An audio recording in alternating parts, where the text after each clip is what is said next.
So hello everyone, welcome to my another mini blog. তো আজকে আমি রান্না করব চাউমিন অন্য ধরনের। তো প্রথমে তেলটাকে গরম করে নিয়েছি। তো এখানে সব সবজি বানানো আছে, তার মধ্যে দিয়ে দিলাম জিরা।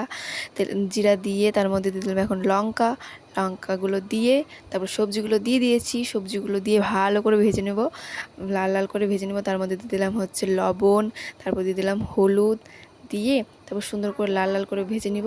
তো হচ্ছে লাল লাল করে বোধহয় ভাজা হয়ে গেছে। তো হচ্ছে এর মধ্যে দিয়ে দিলাম হচ্ছে লঙ্কা গুঁড়া, ধনা গুঁড়া দিয়ে তার মধ্যে দিয়ে দিলাম হচ্ছে চিলি সস পেস্ট করা। তার মধ্যে দিয়ে দিলাম হচ্ছে এখন চাউমিনগুলো দিয়ে ভালো করে নাড়াচাড়া করে নিয়েছি। দেখো বোধহয় হচ্ছে চাউমিনগুলো সেদ্ধ হয়ে গেছে, এই যে।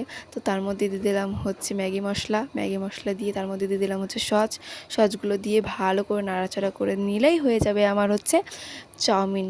তো ভালো লাগলে লাইক কমেন্ট শেয়ার। আমার বোনও খেয়ে বললো অনেকটাই সুন্দর হয়েছে। তো প্লিজ সাবস্ক্রাইব, আমার পাশে থাকবেন প্লিজ প্লিজ।